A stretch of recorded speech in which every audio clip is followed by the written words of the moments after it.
This is Boxing Tickets NI, and we're joined with Anto Cacace. How's it going? First of all, obviously, I want to say happy belated birthday to you. 32 yesterday. That's it. Getting old. Getting old. And you actually said, I think you mentioned something in the last time you fought, you were 30. I won the British title when I was 30, and I'm going to make my first defence when I'm 32. I think that's an absolute gig. It's brilliant, but I'm looking forward to it. I guess obviously with the whole COVID situation and stuff as well, it's probably situations are relaxed. Otherwise, normally you'd probably have been told fight or for Cape sort of thing sometimes. Basically, there's not many people doing much, to be honest. It's obviously just mainly title fights, and all the rest of the lads are put to the back burner. So I feel privileged to be in the position to be able to box and to get on the TV, and obviously, again, no one's doing nothing, but I feel good. I feel privileged. Fantastic, and you're obviously looking very fresh for 32 years in one day. Maybe a wee haircut's help there. That's it. Got my hair cut yesterday. I was running about like a hairy bear for donkeys, so it was terrible. But I can feel 32, especially in boxing. It's like I feel relatively fresh. I mean, I haven't had much hard fights. Bowen would have been my hardest fight out of the 19 that I've had. So the sort of activities probably helped at the same time, because obviously sometimes people get to 32 and they're going, and you can see the miles on because of the fights they've been in, but yeah, your inactivities probably helped you in a way and probably making you feel younger in terms of years and fights. More than likely, because I mean, what has it been? It's been 16 months for my fight, or 15 months? November, 15 months? 15 months from my last fight, and then since the last one, the British title, and then before that, I think it was maybe 2 years. Was it February last year you fought in the O2? Did you not fight in the... Oh, how do we warm up? Castillo, that's yeah. Right. For that 2 years, sorry. So, the inactivities definitely played a part, because I mean, I haven't been taking loads of shots, I haven't been in and out of the ring, and you know yourself, I think that maybe is part of the reason why I feel as fresh as I do. And I guess a good thing obviously for any opponents and stuff as well, that they're having to go back a good bit of time to find any coverage of you. They see what your style may be like now, other than the Bowen fight or the Castillo fight, where are they going to find footage at? It's probably nearly black and white, it's been that long since before. It's not too far off it. I mean, there's not much footage of me. There's Ronnie Clark footage. I don't even think you can't see the Castillo fight. I've never seen it back anyway. No, so there's nothing much out there, and it doesn't really matter if they're watching the videos from me, because it's different when you're in there. Like, I'm more awkward than I look on TV. And I think if they look back at the Clark fight, it probably might scare a lot of them off. Sometimes you see a performance and go, crikey. At what fight? The Clark fight. I would definitely not rate that performance as one of the best, but I think Ronnie made it easy for me just coming at me. I mean, that's what I want. You want to come at me, you're walking on the big shots, and I'm also a decent boxer, so in the amateurs they would have been the type of fighters that I would have loved to hear I would have been fighting. The more they come, the better. That's what I think, for me and my style. Just means you don't have to go running looking for them if they come to you. I don't have to go running looking, and also they're walking onto the power, you know what I mean? I can, at full length, I can hit them as they come, and the timings are, that's my style. But I can do both. I would definitely, we'll leave a lot for them for the hinge on. Exactly. Obviously, recently, you were obviously a stablemate of Carl and stuff in the past, and probably looking back at the Clark fight, anybody looks at that, they'll see Carl running about like a 10-year-old, sort of celebrating afterwards. That's right. But obviously, recently you've been helping Carl prepare for his fight. I think it's been a good few years since you've sparred Carl. How did things go? Obviously, did you learn anything new from him? Was it good to get back and see the progress he's made? Last time I would have been sparring with Carl would have been in the McGuigan's gym. It was great. Not only that, it was great for him to ask me. I was loving it. I mean, that's a couple of times I've got to go into camp with world champions and help them out in ways. So, but no, Carl, I think I'd done a week sparring with him. That was way out. Now I I would have been before Christmas, and he's looking on fire. He's looking very, very good, and I fully expect him to beat Jamel Herring instead. Genuinely. Do you know, it's sort of a belief I have myself, I think. I can't remember the guy's name that beat Herring, but I think he stopped Herring 9th or 10th round, and he was the same height as Carl at 5'5", and it was a lightweight fight. I think it was a Russian guy.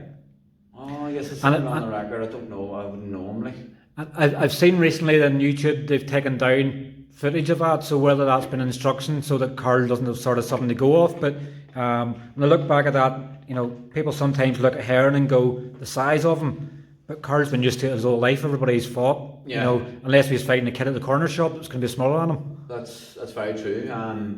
Carl's used to boxing bigger opponents. I'm not too sure about this big, but I know. I mean, I wouldn't be a kick in the arse off Jamel Herring. What would he be? Well, I don't know what height. 5'9", 5'10", is he? Well, that's me. That's near enough me. I'm 5'9", 5'10". And Carl handles me okay. You know, he handles the height alright. If anything, he works up. You know, I'm not giving too much away. You know what I mean? But Carl's good at everything. He all round class operator. So I mean, if he has to work the body, if he has to work the head, no matter how tall, he'll be able to get there, no matter what Jamel's doing. And obviously the smaller Carl is as well. I guess obviously it's going to help because, you know, the last few fights he's been whipping shots into the body and putting people down. That's it. You know, so I guess the higher somebody is, the harder it's going to be for them to tuck their elbows in and avoid these body shots. That's right. Like I was just watching the highlights the other day. I think it was a guy called McLean, the American dude. You know. Tyler McCreary. Sorry, yeah. McCreary's McLean. That's exactly. It doesn't. The taller they are, you don't. There's not just the head you can go for.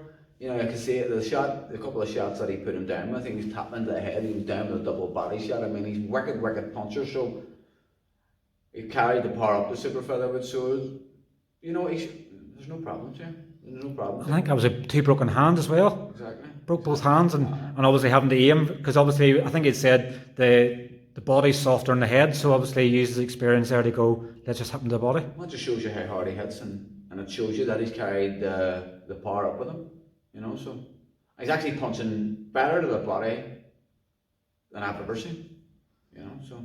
The operations have done something there then. 100%. Turned him into the bionic man. That's right. Obviously with Carl's fight, you know, obviously I don't think I need to ask too much on how it's going to mean, but Carl fighting Jamel Herring, and obviously the chance here to become Ireland's only 3-weight world champion. For yourself, obviously more looking at that, how amazing is obviously that going to be for Irish boxing and probably the younger ones coming through, you know, for Carl to obviously achieve history? Well, for Carl and his family, it's massive, you know, and you talk about the young ones coming up now. If that's not something to be inspired by, I don't know what is really, like, you know, and not that he needs to win another title to be inspiring people because he already does, but you know, I would love to see him do it and to be the greatest, you know, to come out of Ireland. And obviously, looking more back to yourself, probably this is more an interview than you, obviously, other than Carl.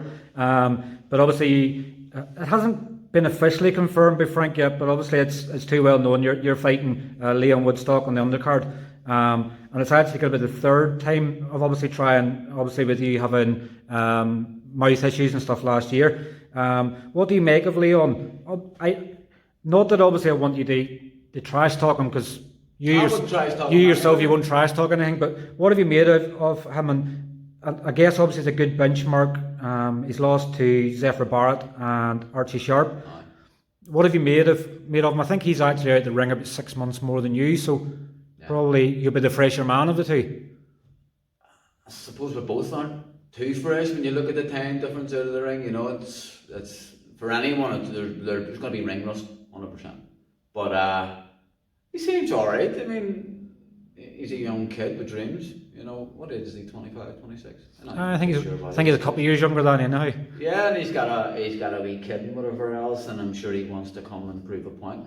And I've got 3, and I want to prove a point. So, I mean, he's a tough lad, he's a good lad, and I've got nothing bad to say about him, but I'm just looking forward to getting in and let's go. And I think your fight probably, you know, because of everything that's going on with so many cards and stuff about at the moment, your fight with him, probably as time gets closer to the fight, people will more appreciate. You know, it's a really, really good British title fight, and for you to be defending the title for the first time, when you look at other people's defences of titles before, they probably had easier fights. Like Leon Woodstock isn't coming to lie down. No. You know, he's going to come and have a go, so it's going to test you to the limit as well. I could have certainly have handpicked someone in the top 20, you know, whoever I wanted. But Leon had boxed Sharp and Barrett, you know, and he's been mixing it in domestically, the highest level domestically. So I thought he'd be a good fight, and he'd be good for the fans, and he'd be good for TV. Obviously, I didn't know all with COVID and all that, you know, this is going to happen, but I could have went and picked whoever I wanted. But I think that this fight will be action-packed, and here's his opportunity. And sort of looking at the fight as well, you know, you've never obviously, as a pro, fought behind closed doors before. You fought Castillo early on in the O2, where obviously wasn't as big a crowd, but if you thought you had of obviously fighting it behind closed doors, has Carl sort of been giving you any tips or help with obviously, you know, because all you're going to hear is your punches landing and, you know, probably grunts and groans from them landing, so It's going to be very strange. It is going to be very strange. But again, like, I mean, I've been doing this 20 years. I've been in the ring, sparring. There's been nobody there. I don't need a crowd. I'm not a big ticket seller anyway. So, like, I mean, I've never had a massive crowd there support me anyway. So it will be a bit strange, no one being there, and, you know, you can hear the, you know, voices and whatever else. But I've got a job to do, and I'm going to do it. And not that we want to sort of look too far ahead, but, you know, what would the plan be after? You know, like, let's face it, super featherweight division's probably heavy, more so now than probably it was before. You know, are you going to have another defence of it, or where are you going to look to next? Probably myself and others that obviously would sort of look at where you would go next, probably would say European title, Samir Ziani. I don't ever jump the gun, like, obviously, you know what? Yeah. But all being well, and I come through with a win, I'm not going to defend again. 32, I'm at that age, it's like, let's push now, or stay domestic level and fight around that. I would like to test myself. Ziani, that's who I would want for a European title, if all goes well, obviously. Or better, because, I mean, there's no hanging around here. I want to test myself. Anyone that is supposed to beat me, let's go. Like, you're ranked 9th for the WBA as well. So, you know, 15 months been out of the ring, you've actually increased one position. Would that be, you know, you sort of just touched on it. You don't care who it is, but would that be a sort of route you would like to go down, or if any, obviously the champions want somebody, you know, you're ready and willing to take any of them? Any of them, doesn't matter who they are. I mean, I would like to test myself. Don't get me wrong, I know there's some superstars out there. What's his name, the American lad? Javante Davis. Yeah. Superstar, brilliant. I would fight anyone. There was a super featherweight title fight on a bill I watched there. I actually forget who it was. Was it Rene Alvarado and Gutierrez? Yeah. I'm 100% confident that I can mix it with them boys. 100%. And beat them. So, anything. And I think that was for the WBA regular title, but it was a fantastic fight as well. It was a good fight. You could tell they were good punchers, but in terms of class and whatever else, I just don't see it there. And obviously looking at, you know, not just yourself and Carl fighting in the month of February, you know, two other brilliant fights in Diaz and Rakhimov and Valdez and Berchelt, or Berchelt, or however you pronounce it. So February seems to be the month for super featherweights, and obviously now, you know, get through the Woodstock fight, you could relatively be out again probably, you know, June, July sort of time, and it falls in line because other fighters are fighting amongst that same time. Yeah, I'm really looking forward to the Berchelt fight. Now, he's what I describe as a Sam Bowen, only there's levels to the game. I believe he just come forward, strong puncher. I fancy him to beat Valdez, like maybe stop him. But it's going to be I don't know. But it's going to be a war no matter what happens. Who was the other one you were saying? So Jojo Diaz and Rakhimov. Yeah, don't know too much about Rakhimov. Seen clips of Jojo Diaz. He's a good fighter. So a massive month of boxing. There's also your man Kelly's fighting for the European title. Yeah, Josh Kelly and Dave Avanesian. Yeah, it's a big month here, and I would definitely be one of those smaller fights, but I'm glad to be part of it. Putting yourself in the short window for obviously next future opponents and stuff as well. That's right. Would you say sometimes, because I remember Carl obviously always wanted the Quigg fight, and when Quigg had the British title, they sort of found another route away from him. And Carl fought a young fella that passed away now, but he was dropped twice in the first round. Mexican. Would you sort of look at it sometimes and going, you don't even mind if you have to one bad to sort of get a bigger fight? Listen, a win's a win. Do you know what I mean? It doesn't matter what way you win that. Sometimes, if you actually have a bad night and you don't look great, you get the bigger fights. That seems to be the way boxing is anyway. Do you know what I mean? It's to try and go for the easiest routes, and I can actually work to your favour and push you on a bit. And obviously, once you get past the fight, then it'll be a case of sitting down with Frank and seeing where he sees opportunity next. If you do vacate the British title, does Sharp then look for that British title? You've left it. Sharp and Barrett were ordered as a final eliminator for the mandatory to fight for the British title. So I think Sharp withdrew. If you ask me, no disrespect to Sharp, he's alright. He's a good fighter, decent enough. He's too big for his boots. He thinks he's alright. He really does not have got a false rank in it. What does he rank? Ranked 3 or 4 to WBO. Where'd that come from? Just stop putting yourself on a pedestal as he is doing. He came down. I've watched Sharp. He's been in the gym sparring Frampton in McQuiggan's gym when I was there, and Frampton can't go live with him. I know he wouldn't pro and whatever else, but come down from that big throne you're sitting on and fight domestic, because that's really what he is. I mean, if you ask me, he was beat by Jeff and Ford. I thought he lost by a round. So I think I actually put a post up recently, and it was sort of the same thing as yourself. Like, the old domestic way of sort of going was, before you ever got the world honours, you had to go Commonwealth, British, European to see if you actually had it, because if somebody, not obviously discrediting Sharp, because he could potentially become a world champion in the way he's going, but like, if he was to come short, then the only route back for him then is to go British, European, and build himself back up again. So, these interim European belts sometimes are obviously, with each organisation, they all have like international European belts. It sort of puts it back and making people think that they actually are third ranked within an organisation when they probably shouldn't be. Well, I've never fought for WBO European or anything like that, but they are credible. They're good belts nowadays. I think they give you a top 15 ranking in the world. Yeah. So why wouldn't you want to fight for them? Really, do you know what I mean? So there's loads of fighters from Ireland. They're picking them up left, right, and centre, and that's why we're all getting so many opportunities. Obviously, Belfast is some ridiculous talent running about these streets. So big.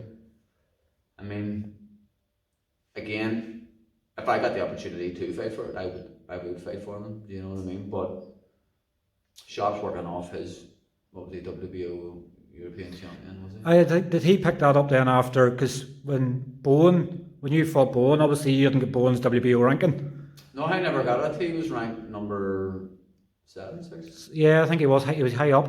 Yeah, I beat him, never got a ranking, but that just shows you what the governing bodies are like. Really, so it's mad though.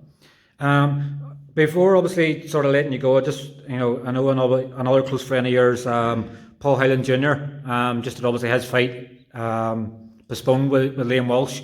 Wouldn't it be amazing that potentially by the time he gets into the ring, you may still be British champion, but they have 2 British champions in Belfast at the same time. Well, obviously you Tini, had Tenny as well. But Tini, and he vacated, and he's wanting to move up. Of course he is. You know, he's flying.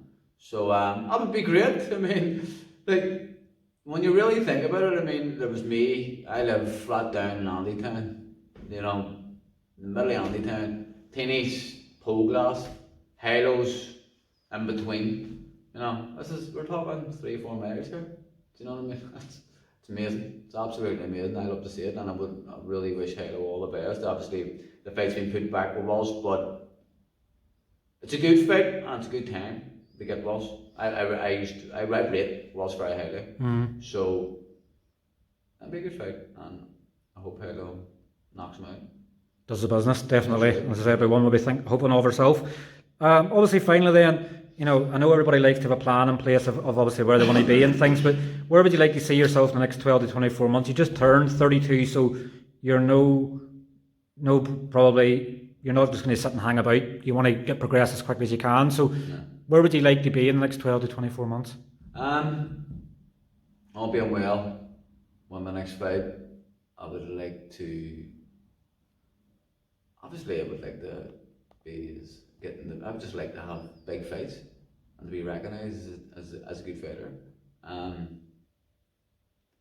It's hard to get the opportunities in boxing, you know what I mean? It kind of really does depend on your performances, and well, let's see how this one. If it's a sloppy one, you know, I'll probably, you don't know where you're going, but I would like to set myself up for after boxing a wee bit, you know, maybe be able to put a wee down payment on a house or something like that.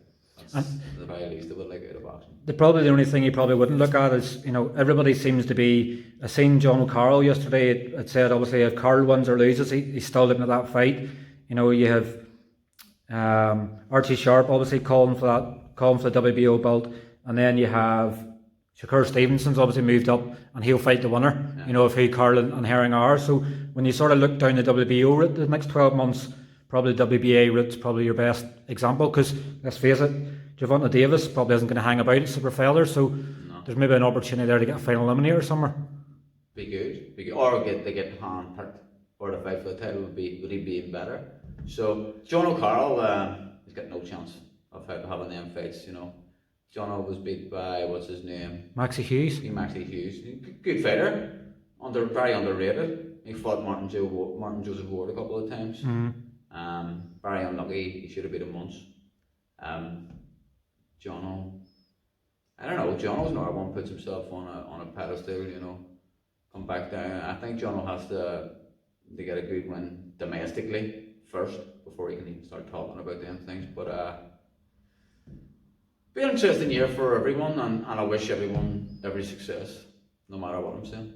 Definitely was. Well, look, obviously we know you've only just over 3 weeks to go, and you've just obviously finished the session here today as well. But obviously, hopefully, fingers crossed, you can do the business, and obviously push on and have a big year. But we obviously want to thank you once again for having the time to speak to us. Gentleman.